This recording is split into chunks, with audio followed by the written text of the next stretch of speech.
ბაგაბაღების გაერთიანების ფილიალებში განმეორებითი რეგისტრაცია 30 ოქტომბერს გაიმართება ვრცლად რამდენიმე წუთში ქრონიკაში. რუსთავში დანაშაულებრივი ჯგუფის წევრები ქურდობის მცდელობის ბრალდებით დააკავეს. საღამო მშვიდობისა პირდაპირ ეთერშია ქრონიკა 9 ნახევარზე დღის მთავარ სიახლეებს ლიკა ტურიაშვილი გაგაცნობთ. ბაგაბაღების გაერთიანების ფილიალებში განმეორებითი რეგისტრაცია 30 ოქტომბერს გაიმართება.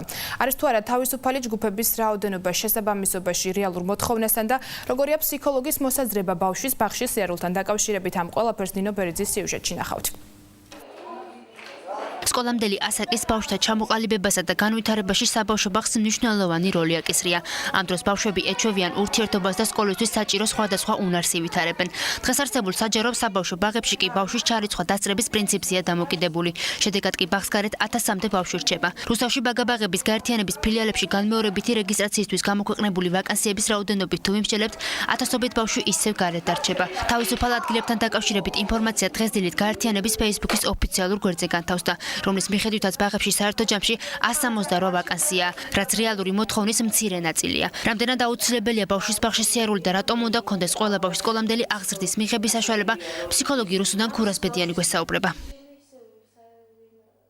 ადრეულ განათლებას, ადრეულ განვითარებას ძალიან დიდი მნიშვნელობა აქვს ბავშვის უკვე შემდგომში მომავალში, მის ემოციურ ჩამოყალიბებაში, მისი ინტელექტუალური და მისი სოციალური კომპეტენციების ფორმირებაში.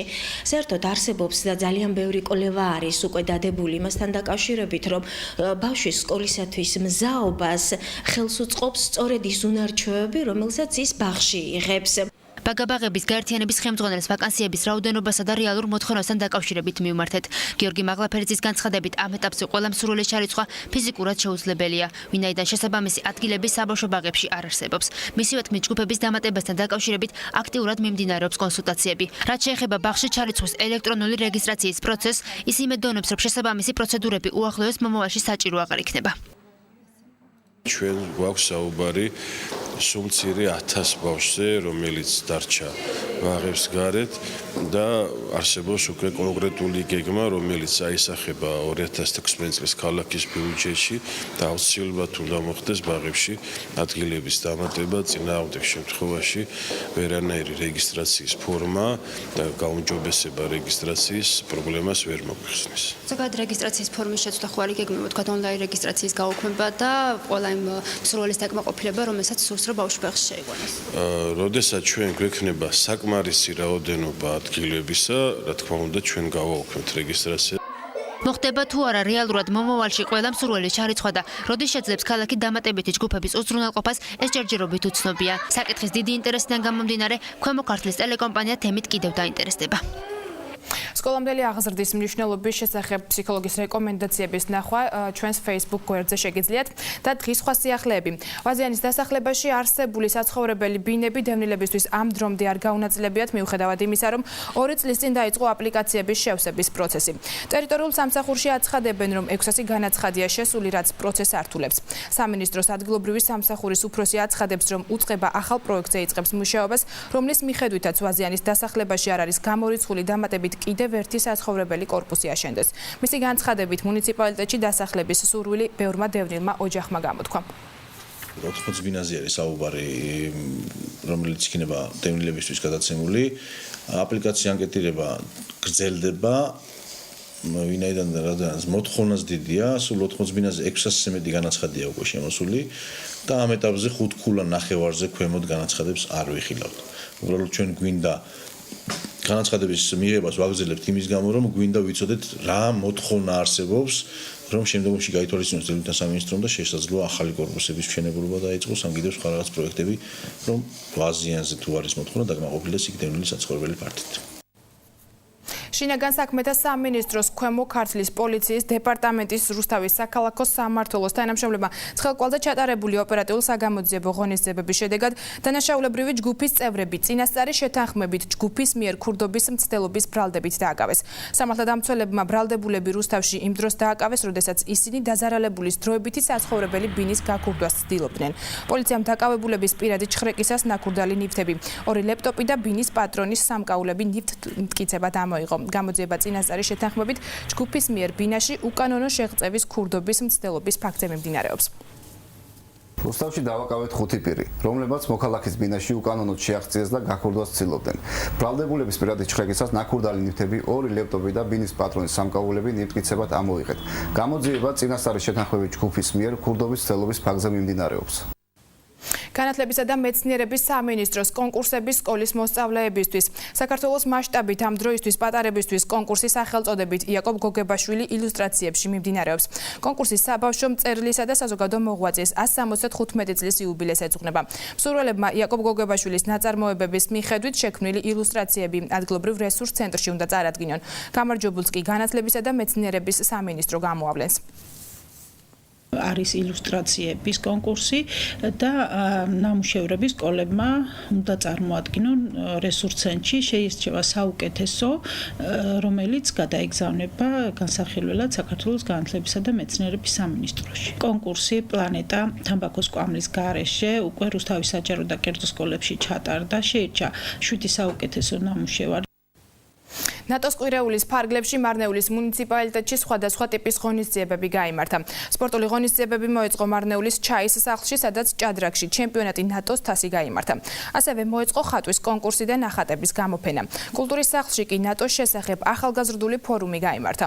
ღონისძიებაში მთავრობის წარმომადგენლები და საერთაშორისო ორგანიზაციების წევრები მონაწილეობდნენ.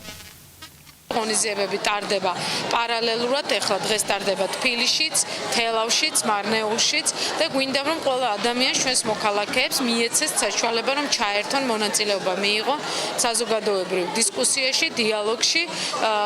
თემები არის რასაკვირველია ნატოს ღირებულებები. რუსთაველი მოკრივეები გურჯაანის ღია პირველობისთვის ემზადებიან ჩემპიონატში მონაწილეობას სხვა ქალაქების წარმომადგენლებთან ერთად 8 რუსთაველი სპორტსმენის მიიღებს. ტურნირი 1999-2000 წლებში დაბადებულებს შორის 13 წონით კატეგორიაში, ხოლო 2001-2002 წელს დაბადებულებში 20 წონით კატეგორიაში ჩატარდება. შეჯიბრი 3 დღეს გაგრძელდება, ფინალური თამაში კი 1 ნოემბერს გაიმართება. ჩვენ ახლა ვემზადებით გურჯაანის ღია პირველობისათვის, რომელიც ჩატარდება 29 რიცხვიდან პირველის ჩათვლით. ბიჭები საკმაოდ საშუალოდ არაუშავს მომზადებული არიან და ტურნირი არის ერთ-ერთი იმისთვის, რომ ჩვენ მოვემზადოთ სამომავლოდ საქართველოს პირველობისათვის. საქართველოს, კავკასიისა და აზიის მრავალგზის ჩემპიონი ტაილანდურ კრივში კარლო დოიჯაშვილი მსოფლიო ჩემპიონატზე იასპარეზებს.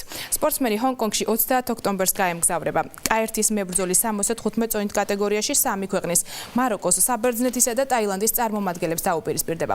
რუსთაველი სპორტსმენი ამ დროისთვის ჩემპიონატისთვის მზადებას გადის. მომზადებამ შეჯიბრამდე საკმაოდ კარგად ჩაიარა და მომზადებაში მეხმარებოდა და მეხმარება ახლაც კრივის ტრენერი კახატყე ბუჩავა და ასევე ლაშა შელია პროფესიონალი მოაიტაის ტრენერი. ჩემ წონაში არიან 3 ქვეყნის წარმომადგენელი, მაროკოელი, ბერძენი და ტაილანდელი. და ყველაფერს გავაკეთებ იმისათვის, რომ გამარი ჩამოვიტანოთ საქართველოში. ქრონიკა ეთერში რამდენიმე წუთში სხვა სიახლეებით დაბრუნდება. ჯანდაცვის მსოფლიო ორგანიზაციამ ანგარიში გამოაქვეყნა, რომლის თანახმადაც გადამუშავებული ხორცს პროდუქტების ხშირმა მიღებამ შესაძლოა სიმსივნე გამოიწვიოს. თურქეთში ისლამურ სახელმწიფოსთან კავშირში ეჭვმიტანილი 30 ადამიანი დააკავეს. ქრონიკა ეთერში უცხოეთის სიახლეებით ბრუნდება. ჯანდაცვის მსოფლიო ორგანიზაციამ ანგარიში გამოაქვეყნა, რომლის მიხედვითაც გადამუშავებული ხორცს პროდუქტების ხშირმა მიღებამ შესაძლოა სიმსივნე გამოიწვიოს. საუბარია ლორზე, სოსისებსა და ძეხვეულზე. სპეციალისტების შეფასებით დღეში 50 გრამი ხორცის მიღება საშიში დაავადების გამოწვევის რისკს 18%-ით ზრდის. ჯანდაცვის მსოფლიო ორგანიზაციის წარმომადგენელთა განცხადებით, ეგრეთ წოდებული წითელი ხორცი, რომელსაც ძროხის, ღორისა და ცხვრის ხორცს პროდუქტები განეკუთვნება, შესაძლოა კანცეროგენულიც იყოს. თუმცა ამის დამადასტურებელი მონაცემები ჯერჯერობით არ არსებობს. ანგარიშის გამოქვეყნებას გამოეხმაურა კიბოს კვლევაზე მომუშავე ბრიტანული ორგანიზაცია, რომელიც საზოგადოებას ურჩევს სრულად ართქვანუარი ხორცს პროდუქტების მიღებაზე და მხოლოდ მისი დოზაში ამცირონ.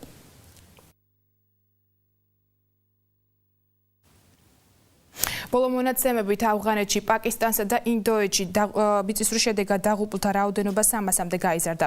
ვრცელდება ინფორმაცია ასობით დაშავებულზეც. სტიქიით დაზარალებულ რეგიონებში სამაშველო და სამძებრო სამუშაოები ამ დრომდე გრძელდება. 7.5 მაგნიტუდის სიმძლავრის მიწისძვრა გუშინ ავღანეთის ჩრდილოეთში მოხდა. მიწისქვეშა ბიძგების ეპიცენტრი ჰინდუქუშის მთიან რეგიონში 212 კილომეტრის სიღრმეზე მდებარეობდა. მიწისძვრა იმდენად ძლიერი იყო, რომ ბიძგები რუსეთში, კერძოდ ნოვოსიბირსკშიც კი იგრძნობოდა.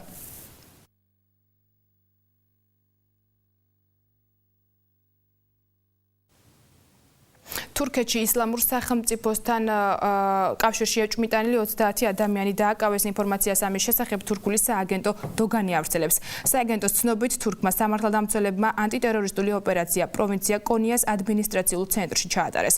ორშაბათს ანალოგიური სპეცოპერაციის დროს ქალაქ დიარბაქირში 7 ისლამისტი მებრძოლი მოკლეს. 12 კი დააკავეს. თურქეთის ძალოვანმა ორგანოებმა ისლამურ სახელმწიფოსთან ბრძოლა 10 ოქტომბრის შემდეგ გააქტიურეს, როცა ანკარაში 2 ტერაქტის შედეგად 100-ზე მეტი ადამიანი დაიღუპა. გამოძიების თანახმად თავდასხმის ორგანიზატორი სავარაუდოდ ისლამური სახელმწიფოა.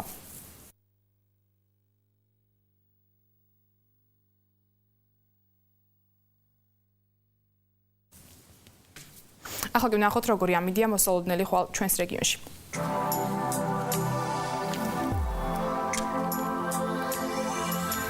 წალკაში ნავარაუდევია დღისით 17 ღამით 8 გრადუსის სიბო. თეთრიწყაროში დღისით 18 ღამით კი 9 გრადუსამდე გათბება ჰაერი. რაც შეეხება დმანის აქ დღისით 18 ღამით 7 გრადუსი დაფიქსირდება. პოლინში დღისით +22 ღამით +11 გრადუსი იქნება. მარნეულში დღისით 21 გრადუსამდე გათბება ჰაერი, ღამის 11 გრადუსამდე დაიძაბს ტემპერატურა. თბილისში დღისით 20 ღამით 10 გრადუსია მოსალოდნელი, გარდამაში დღისით 24 ღამით 13, ხოლო ჩვენს ქალაქში დღისით 24 ღამით 13 გრადუსის თბო იქნება.